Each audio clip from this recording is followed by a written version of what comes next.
retrouver dans ce nouveau numéro de Femmes et Développement. Bonsoir madame. Bonsoir. Bonsoir du bien. Bonsoir Gisèle. Bonsoir à tous. Très heureux de vous retrouver pour ce nouveau numéro de Femmes et Développement, votre magazine mensuel consacré au leadership féminin. Magazine qui reçoit ce soir une femme de terrain, une femme de grande pourfendeuse des abus de tout genre, une femme au service du bien-être des autres. Madame Avoyi Afi Alias est notre invitée. Bonsoir madame. Bonsoir du bien. Merci d'avoir accepté l'invitation de Femmes et Développement. C'est avec honneur. Avant de démarrer cet entretien, nous vous proposons à vous et à nos téléspectateurs de suivre ce sujet.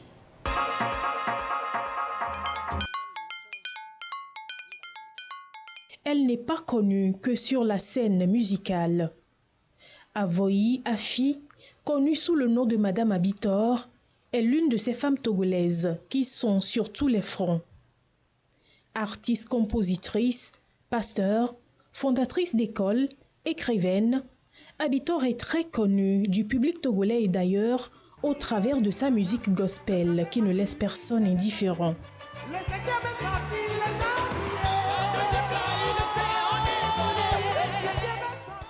C'est une femme passionnée par la musique gospel, mais elle incarne aussi plusieurs valeurs.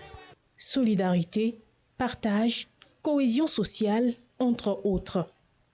Et c'est l'une de ces valeurs qu'elle partage avec ces femmes veuves venues de plusieurs quartiers de Lomé, rien que pour écouter ses conseils.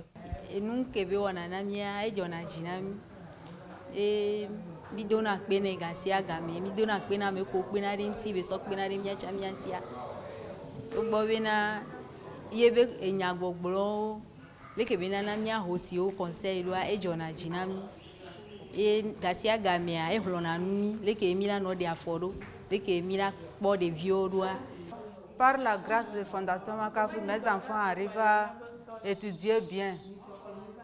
Je rends grâce et moi-même, depuis que j'ai connu Fondation Makafui, je suis devenue encore jeune et très forte, un peu solide aussi. À propos de ces conseils aussi, je rends grâce à Dieu. J'ai fait mes études primaires à l'école catholique d'Arépé. J'ai fait le CG d'Arépé. Je suis revenue à Lomé pour faire le lycée technique d'Adido Gomé dans le temps. Et là où j'ai eu mon bac G2. Et j'ai continué sur le campus à la FASEG. Après mon DUG, j'ai reçu l'appel de Dieu et j'ai dévié pour étudier la théologie à l'École supérieure de théologie de l'Afrique de l'Ouest, STAO, actuelle FATAD, où j'ai obtenu ma licence en théologie. J'ai continué dans la même école pour avoir mon master en missiologie. Et je travaille dans le champ de Dieu.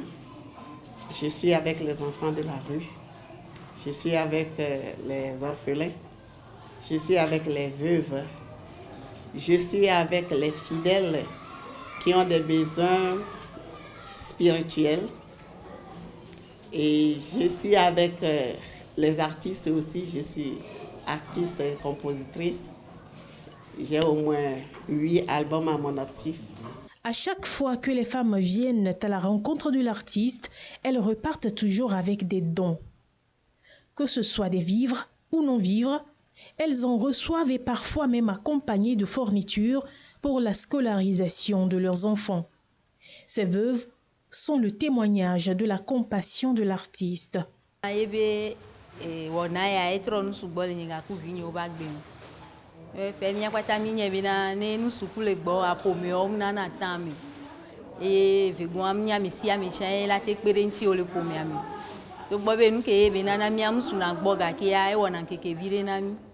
Dieu m'a appelé à une mission. Je suis dans la mission. Je ne fais qu'obéir aux ordres que Dieu me donne. Je suis au service de l'humanité. Ma vie est au service des hommes sur la terre et au service de Dieu. Je suis avec ceux qui ont le cœur brisé. Dieu a permis que mon cœur soit brisé pour que je puisse comprendre ceux qui sont blessés. Et je comprends la vie de la veuve parce que je suis veuve aussi. Je suis passée par là.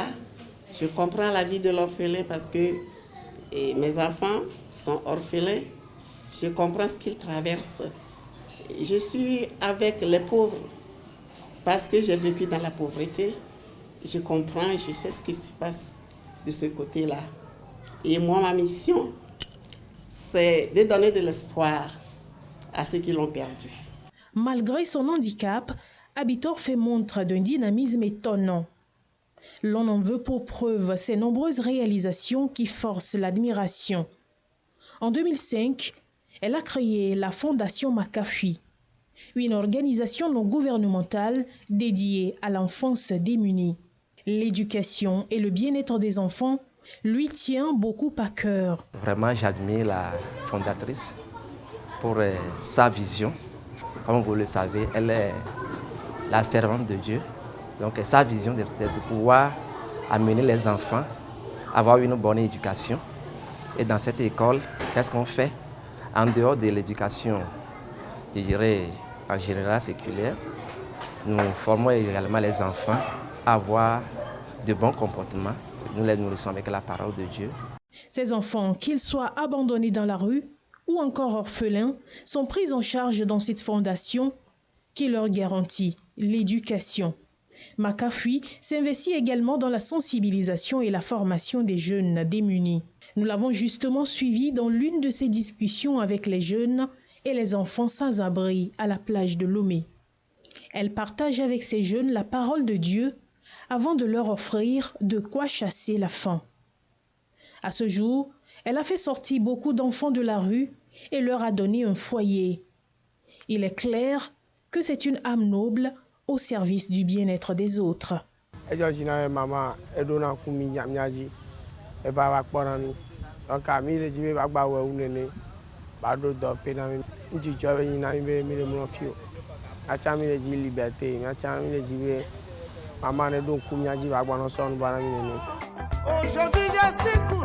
Madame Abitor a fait de sa musique un moyen d'évangélisation.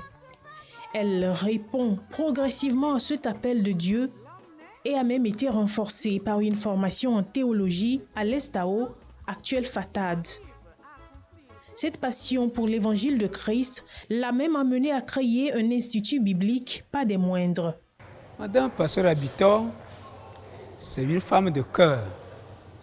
Quand je parle d'une femme de cœur, je voudrais dire par là que c'est quelqu'un qui a compassion des gens. Et avec sa petite force de frappe que Dieu lui a donnée, elle cherche toujours à aider les personnes qui sont dans la nécessité. Et elle est également une femme de caractère, une femme très courageuse. Et quand elle décide de faire quelque chose, malgré son état d'handicap, cela ne l'empêche pas de réaliser ce qu'elle veut faire. Donc elle se bat toujours pour arriver à ses objectifs. Avoyi Afi n'a jamais fait de son handicap une fatalité. Elle défend bec et ongle les personnes en situation de handicap. Elle est toujours aux côtés des prisonniers et les enfants sont pour elle une raison de se battre. Sa vie a été parsemée d'embûches, mais sa détermination n'a pas de limite. Pour toutes ses actions en faveur du bien-être des personnes et pour avoir impacté positivement la vie des milliers de Togolais, Pasteur Abitor a été élu en 2010 Femme Leader de l'année. Un prix qui lui a donné la force de poursuivre ses œuvres en faveur de toutes les couches démunies.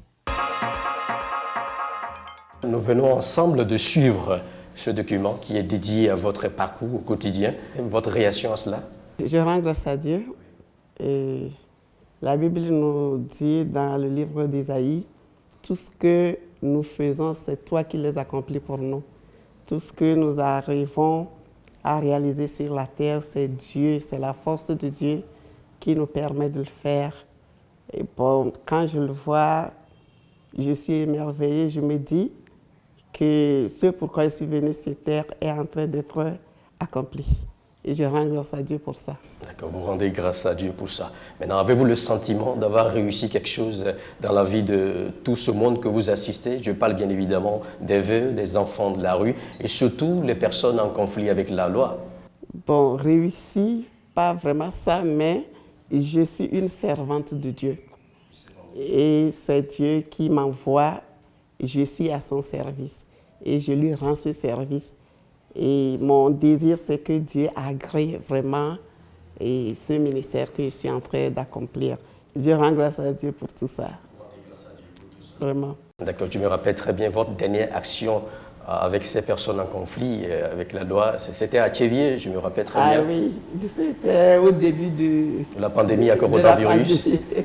C'était là avec la nourriture pour livrer un concert. Donc, nous avons l'habitude de sillonner toutes les prisons du Togo, oui, de Lomé jusqu'à Dapan, et pour apporter le message de Dieu et de la nourriture, du soutien à nos frères qui sont en conflit avec la loi. Eux aussi ont besoin de notre affection, de notre amour. Eux aussi, ils ont besoin de votre affection et de votre amour. C'est ça. Plusieurs années déjà. Quel état des lieux faites-vous? Un bilan de façon générale? De façon générale, je dis que le bilan est positif. Le bilan est positif. Oui. Nous rendons grâce à Dieu alors. Vraiment.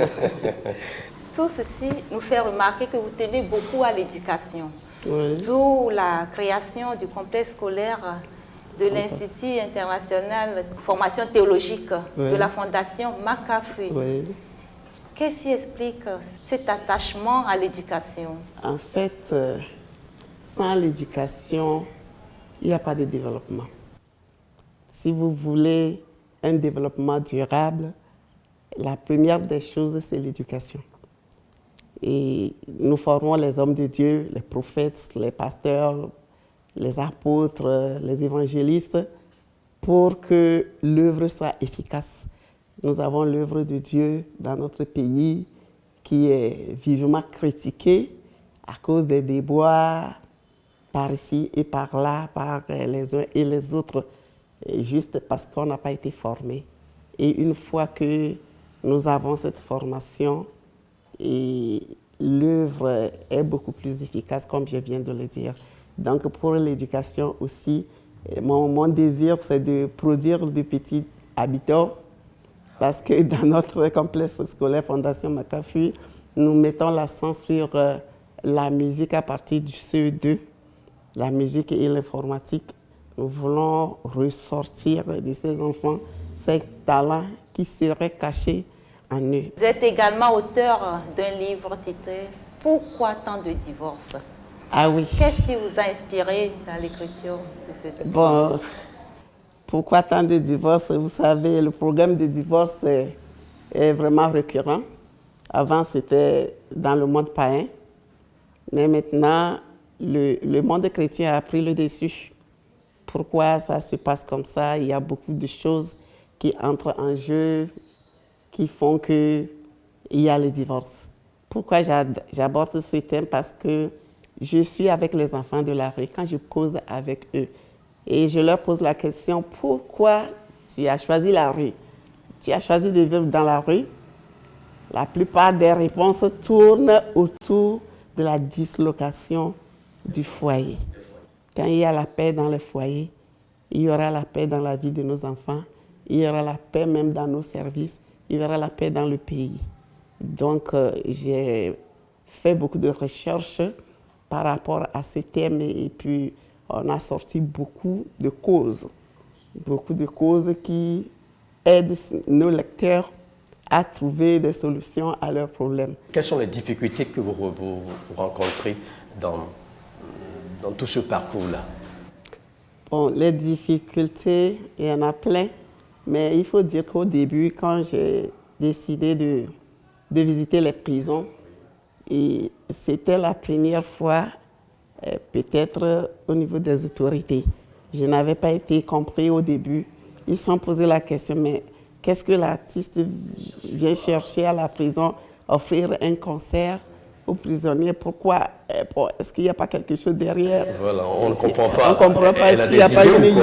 Est-ce que quelqu'un n'est pas derrière en train de me pousser? Tout à fait. Tout ça là, ils étaient très réticents. Oui. Bon, je leur ai dit que je suis une servante de Dieu, je ne suis pas politicienne. Et je sers Dieu, c'est ce que Dieu me dit que j'essaie de faire. Donc, d'être là eux-mêmes pour suivre. Donc, quand le directeur de l'administration pénitentiaire, dans le temps, il était venu lui-même avec ses collaborateurs, ils ont suivi, bon, ils ont apprécié, ils ont dit, mais... Je parie même qu'ils ont dansé le jour-là. Le jour-là, tout le monde a dansé, les prisonniers, tout le monde était dans la joie. Il dit, mais madame, c'est très bon. C'était des petites difficultés de ce genre.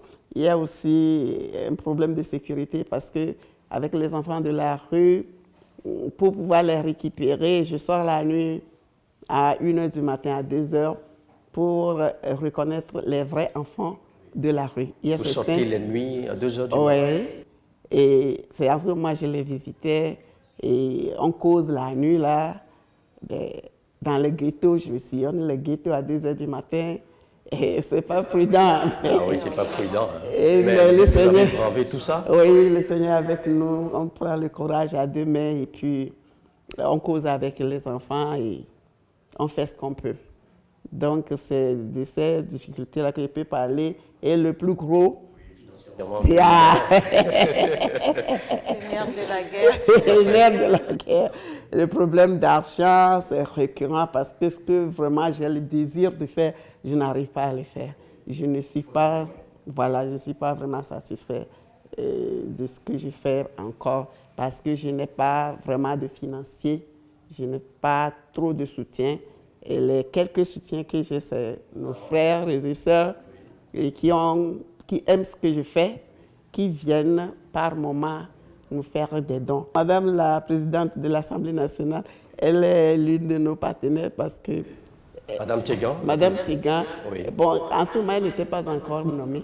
Ah, d'accord. Mais elle venait au centre, elle amène un tailleur qui prend la mesure de tous les enfants et après on amène des habits toutes faites et des fois des fournitures. Oui. Et la ministre Maïmouna, quand elle était aux affaires, à l'affaire sociale. Voilà, elle était un grand soutien. Okay. Le ministre Issaou aussi était un grand soutien. Bon, je ne peux pas citer tout. Le politique vous accompagne. Je ne peux pas citer tous les noms. Moi, je ne suis pas politicien. Mais si quelqu'un me fait du bien, j'ai le devoir de le dire. Il y a des frères et sœurs qui sont à la diaspora et qui nous appellent et disent, Madame, on veut vous aider. Et c'est tout ça qui nous permet d'accomplir ce que nous sommes en train de faire. Tel que vous venez de le dire, le manque d'accompagnement, le manque de financement parfois vous limite dans vos projets. Mais est-ce qu'on peut dire que vos objectifs sont atteints? Un peu, à peu près. Sinon, moi je veux un grand centre qui accueille au moins 1000 enfants de la rue. Parce que un grand centre? Oui. Les enfants doivent quitter la rue. Ça me fait mal, ça me brise. Ce n'est pas une manière d'accompagner les enfants, encore être dans la rue, ça? Il ne faut pas qu'ils demeurent dans la rue. Il ne faut pas qu'on les nourrisse dans la rue. Dans la rue, comme vous l'avez fait à la plage l'autre fois. Oui, mais il faut qu'on les récupère. Et j'en ai récupéré, tout ça là, mais ce n'est pas suffisant. À cause de ces moyens, ce n'est pas suffisant. Si j'ai un grand centre qui peut retirer au moins 1000 enfants de la rue, 1000 enfants de la délinquance, ça, c'est sauver la nation. Parce que quand les enfants sont dans la rue, c'est une pépinière pour le braquage, quand ils seront adultes. Et c'est des enfants qui sont bourrés de talent. Hein.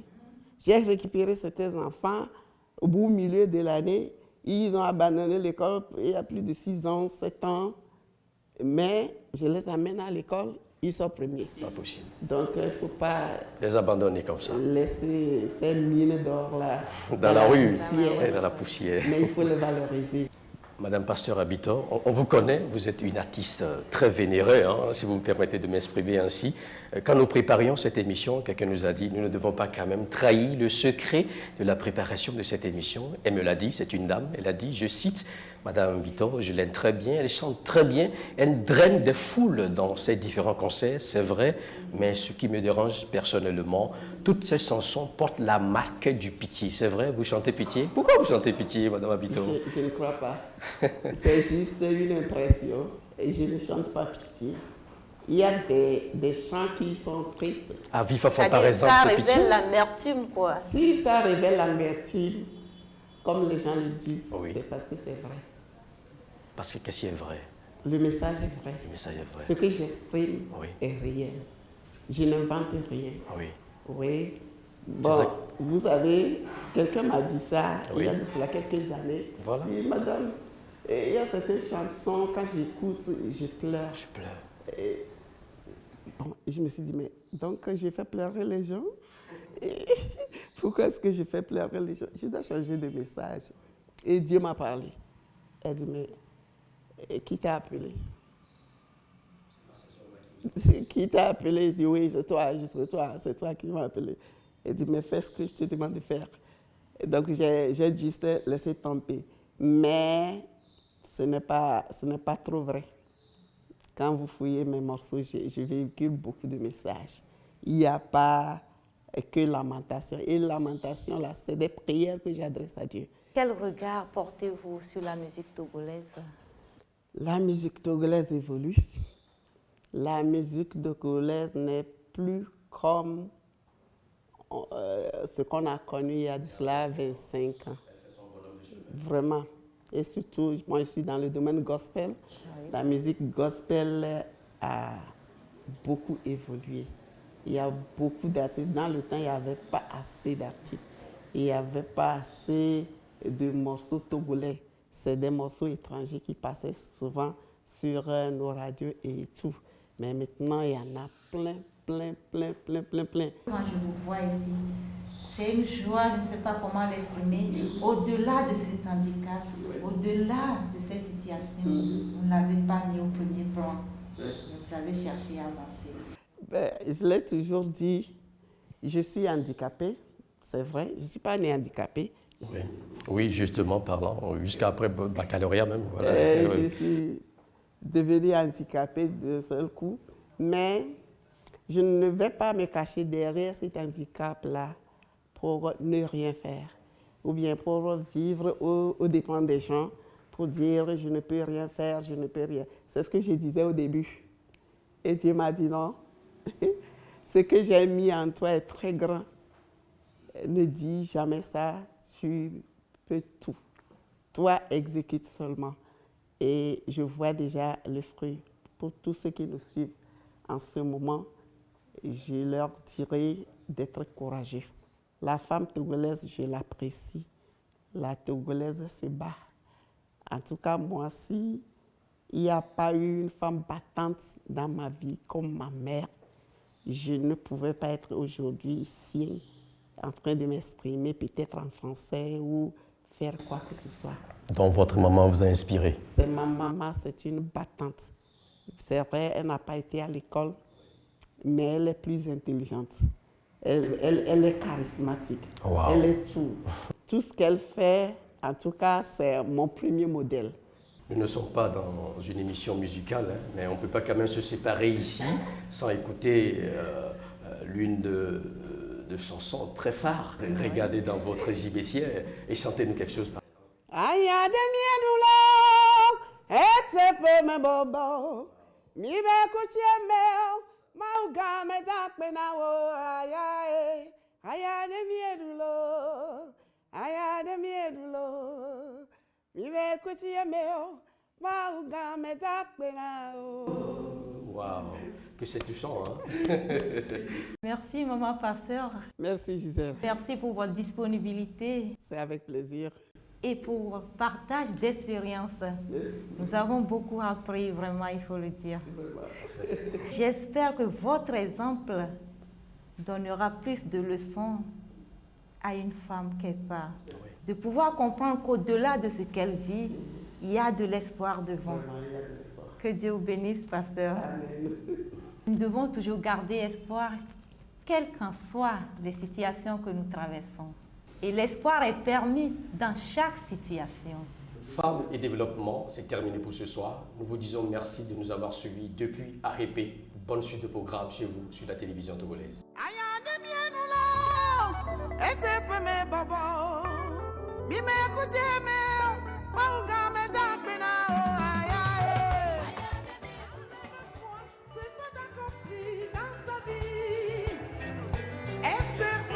Chez le docteur pour accoucher. L'enfant est sorti, on lui dit d'attendre. Le second a suivi, ce n'est pas fini. Le troisième est sorti, on lui dit d'attendre. Le quatrième a suivi, ce n'est pas